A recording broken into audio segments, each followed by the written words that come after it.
जय हिंद दोस्तों, नमस्कार। बात कर लेते हैं आज के दिन भर की सारी बड़ी खबरों की, जहां सबसे पहले आपको बताएंगे दोस्तों, चारों तरफ से घिरे मिस्टर डोनाल्ड ट्रंप को अब उनके ही दोस्तों इजरायली प्रधानमंत्री बेंजामिन नेतन्याहू ने बड़ा झटका दे दिया। दोस्तों, पाकिस्तानी सेना को गाजा में डिप्लॉय करने पर दोस्तों आग बबूला हो गए नेतन्याहू। ट्रंप को सुना दिया दो टूक दोस्तों, और मुनीर की चाल को दिया बड़ा झटका। इतना ही नहीं, अमेरिका और रशिया के बीच युद्ध के अटकलों के बीच दोस्तों पाकिस्तान में मच गया खौफ कि भारत इन दोनों देशों के बीच युद्ध की आड़ में करेगा हम पर बड़ा हमला। जी हाँ दोस्तों, पाकिस्तान को सता रहा है खौफ। क्या वाकई में अपना भारत करने जा रहा है पाकिस्तान पर बड़ा अटैक दोस्तों? साथ ही साथ इधर चिकन नेक पर सुरक्षा तगड़ी कर दी गई दोस्तों। बीएसएफ ने लगा दी 12 फीट ऊंची फेंसिंग। क्या एक तरफा पाकिस्तान को सुलगाएगा अपना भारत? वहीं आपको बताएंगे डोनाल्ड ट्रंप की आज है अग्नि परीक्षा। आज होगा लिटमस टेस्ट दोस्तों। अगर टैरिफ पर आया ये फैसला तो पलट जाएगा सारा खेल। भारत के खिलाफ अमेरिका ने 500% टैरिफ लगाया तो क्या होगा? और ट्रंप ने कहा कि मुझे बस एक ही चीज रोक सकती है भारत पर टैरिफ लगाने से। बताएंगे वो क्या चीज है, किस चीज को लेकर ऐसा कहा ट्रंप ने। तो वही ट्रेड डील पर अमेरिकी कॉमर्स मंत्री ने नया दावा कर दिया कि पीएम मोदी ने ट्रंप को कॉल नहीं किया, इसीलिए ट्रंप गुस्सा चुके हैं और भारत पर टैरिफ लगाएंगे। जिसके बाद दोस्तों अमेरिका के दावे की निकालती भारत ने हवा। वहीं आपको बताएंगे डोनाल्ड ट्रंप की हरकतों के बाद रशिया के राष्ट्रपति व्लादिमीर पुतिन ने अपना गुस्सा जाहिर करने के लिए जो यूक्रेन पर अटैक किया दोस्तों, वो भी ऐसे वैसे हथियारों से अटैक नहीं किया गया, ब्रह्मास्त्र से अटैक किया रशिया ने। दुनिया भर में होने लगी इसकी बम पर चर्चा। कैसे 10 दिन बाद पुतिन आवास पर हमले का रशिया ने लिया खतरनाक बदला। यूक्रेन पर दागे परमाणु ले जाने वाला मिसाइल। वहीं सड़कों पर उतरी गुस्साई भीड़ को संबोधित करने आए आयतुल्लाह खामेनेई। उसके बाद क्या हुआ दोस्तों? ट्रंप को लेकर क्या बयान दिया खामेनेई ने और कैसे प्रदर्शनकारियों को साधने का किया प्रयास। एक से एक बेहतरीन खबर आपको बताएंगे, बस आप वीडियो के लास्ट तक बने रहिएगा। और खबरों में आगे बढ़ने से पहले अगर आप भी मानते हैं कि आज के समय में किसी के पास वो ताकत नहीं कि भारत को कोई रोक सके और भारत पर टैरिफ लगाकर भारत को झुका सके, क्योंकि भारत नया भारत है और अपने आप खड़ा रहना जानता है, तो वीडियो को लाइक करके चैनल को सब्सक्राइब करके बेल आइकन दबा के कमेंट में जय हिंद अवश्य कहिएगा। बात करते हैं पहली सबसे बड़ी खबर की, जहां पाकिस्तानी सेना के गाजा में अंतरराष्ट्रीय स्थिरीकरण बल यानी आईएसएफ का हिस्सा बनने को लेकर काफी समय से चर्चा है। दावा किया गया है कि पाकिस्तानी सेना के चीफ आसिम मुनीर पर आईएसएफ का हिस्सा बनने के लिए डोनाल्ड ट्रंप दबाव डाल रहे हैं। गाजा में स्थिरीकरण बल की तैनाती अमेरिकी राष्ट्रपति ट्रंप की मध्यस्थता वाले सीज फायर के अगले चरण का हिस्सा है। इन सब चर्चाओं के बीच इजराइल ने साफ साफ कह दिया है कि वो पाकिस्तानी आर्मी को गाजा में नहीं देखना चाहता है। एनडीटीवी के साथ बातचीत में भारत में इजराइल के राजदूत रूवेन अजार ने कहा कि डोनाल्ड ट्रंप के गाजा प्लान के तहत गाजा इंटरनेशनल स्टेबलाइजेशन फोर्स बोले तो आईएसएफ में पाकिस्तानी सेना की भागीदारी के प्रस्ताव को खारिज कर दिया है। अजार ने कहा कि हमारा देश पाकिस्तानी सेना के गाजा फोर्स में शामिल होने से सहज नहीं है। उन्होंने हमास के साथ पाकिस्तान के रिश्ते को लेकर भी सवाल खड़ा कर दिया। दोस्तों, अजार ने साफ किया कि पाकिस्तान के इसमें शामिल होने से इजराइल बिल्कुल भी खुश नहीं है। उन्होंने कहा कि ऐसी स्थिति बनाने की कोशिश हो रही है जिसमें हम आगे बढ़ सके, लेकिन इसके लिए हमास को खत्म करना होगा, इसके अलावा कोई रास्ता नहीं है। दोस्तों, इजराइल के इस बयान से डोनाल्ड ट्रंप को तगड़ा झटका लगा है, जो लगातार पाकिस्तान के आसिम मुनीर को इंसिस्ट कर रहे हैं, जिद कर रहे हैं कि वो अपनी सेना को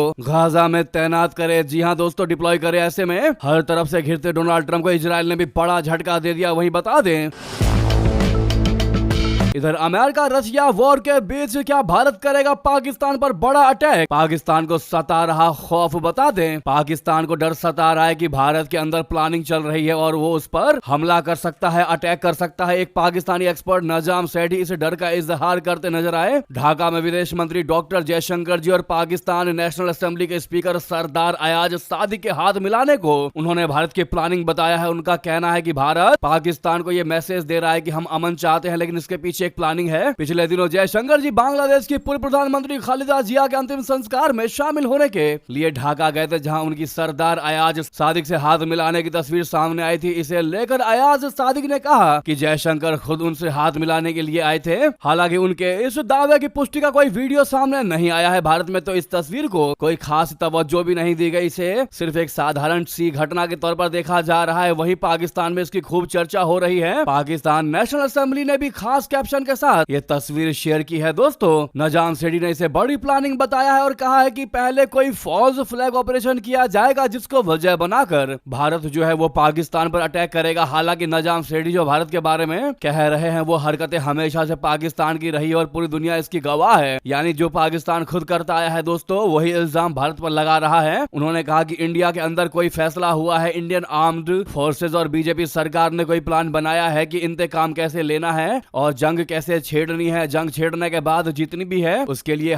क्या हमें चाहिए और क्या करना है, दुनिया को यह दिखाना है कि इससे पहले कि हम कुछ करें हम तो अमन की बातें कर रहे थे, हमने न्यूक्लियर लिस्ट भी एक्सचेंज कर ली, हाथ भी मिला लिया, हमने तो सब छोड़ दिया था, हम तो अमन के लिए बिल्कुल तैयार थे। और ये देखो पाकिस्तानियों ने हमारे ऊपर हमला कर दिया और अपने बचाव में हमने पाकिस्तान पर अटैक कर दिया।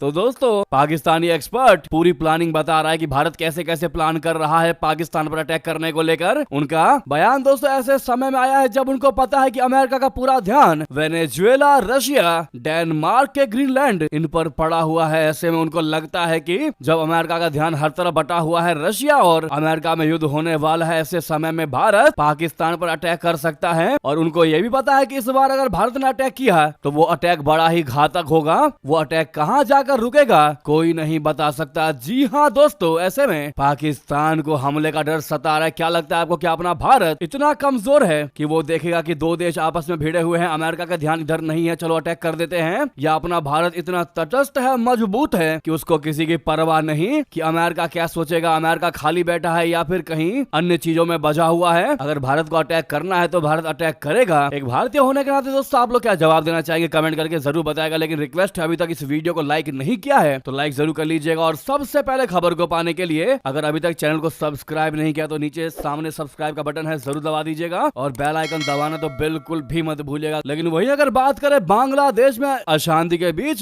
कैसे भारतीय सेना ने उठाया बड़ा कदम दोस्तों, चिकन नेक पर सुरक्षा तगड़ी कर दी। बीएसएफ ने लगा दी 12 फीट ऊंची फेंसिंग यानी बाड़। बता दें भारत बांग्लादेश सीमा पर सुरक्षा को और मजबूत करते हुए सीमा सुरक्षा बल बोले तो बीएसएफ ने पश्चिम बंगाल के सिलीगुड़ी कॉरिडोर बोले तो चिकन नेक इलाके में 12 फीट ऊंचे कंसर्टीना फेंसिंग लगानी शुरू कर दिया। यह कदम पड़ोसी देश बांग्लादेश में जारी राजनीतिक अस्थिरता और कानून व्यवस्था की बिगड़ती स्थिति के मद्देनजर उठाया गया है। यह नई सुरक्षा व्यवस्था कूच बिहार, जलपाईगुड़ी और अलीपुर द्वार जिलों के संवेदनशील इलाकों में लागू की गई है। दोस्तों यही वो संकरा इलाका है जिसकी चौड़ाई करीब 20 से 40 किलोमीटर है और जो भारत के मुख्य भूभाग को 8 पूर्वोत्तर राज्यों से जोड़ता है। सुरक्षा के लिहाज से यह इलाका बेहद अहम माना जाता है। बीएसएफ ने फेंसिंग के साथ साथ 24 घंटे गश्त, अतिरिक्त फ्लड लाइट्स, थर्मल कैमरे और ड्रोन निगरानी भी बढ़ा दी है। इसका मकसद घुसपैठ, तस्करी, अवैध प्रवास और बांग्लादेश की अशांति का भारत में असर पड़ने से रोकना है। सूत्रों के मुताबिक खुफिया एजेंसियों से इनपुट मिले हैं कि बांग्लादेश में सत्ता परिवर्तन और हिंसा के बाद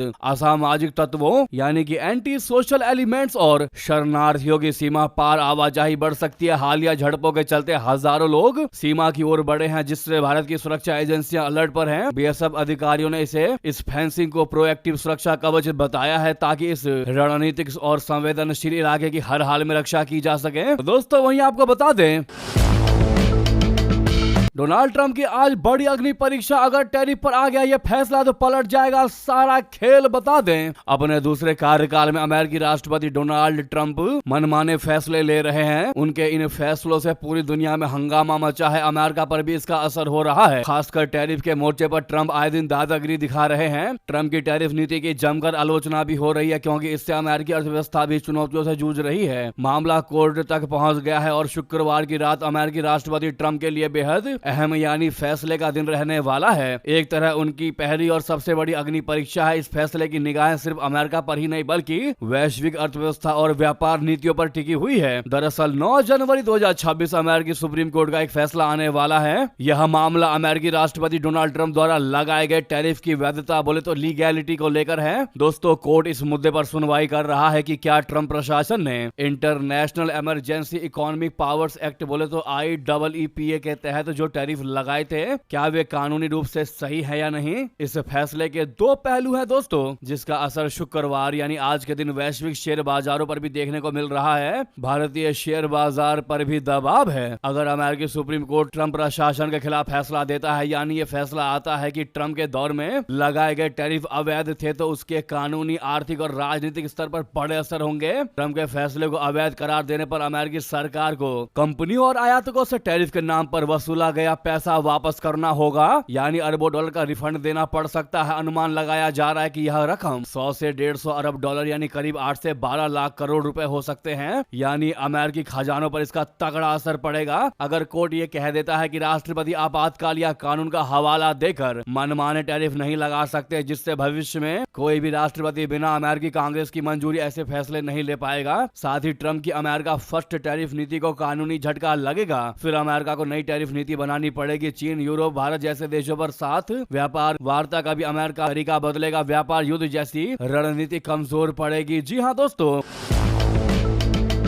इस बीच सबसे बड़ा सवाल ये उठता है कि अगर फैसला ट्रंप प्रशासन के खिलाफ आता है तो फिर ट्रंप सरकार के पास क्या विकल्प होगा। अगर कोर्ट ट्रंप प्रशासन के खिलाफ जाता है तो सरकार अमेरिकी सीनेट से नया कानून पास कराने की कोशिश कर सकती है, रिफंड को किस्तों में देने या कानूनी तकनीक से टालने की कोशिश कर सकती है। कुछ मामलों में पुराने टैरिफ को वैध ठहराने का नया रास्ता खोज सकती है। लेकिन दोस्तों, अगर ट्रंप को मिल गया कोर्ट का साथ, तब क्या होगा तो आपको बता दे। वहीं अगर ट्रंप प्रशासन के पक्ष में ये फैसला आता है जिसका डर हर एक देश को है, यानी कि दोस्तों अगर कोर्ट ये कह देता है कि राष्ट्रपति के पास आपातकालीन कानून यानी IEEPA के तहत टैरिफ लगाने का अधिकार है, जिसके बाद ट्रंप के कार्यकाल में लगाए गए सभी विवादित टैरिफ कानूनी रूप से सही ठहर जाएंगे, कंपनियों और आयातकों को कोई रिफंड नहीं मिलेगा, सरकार को अरबों डॉलर का राजस्व सुरक्षित रहेगा। इसके बाद टैरिफ को लेकर ट्रंप इससे भी बड़े दाव चल सकते हैं। ट्रंप की अमेरिका फर्स्ट और हार्ड ट्रेड पॉलिसी को मजबूती मिलेगी। चीन, रशिया और भारत जैसे देशों पर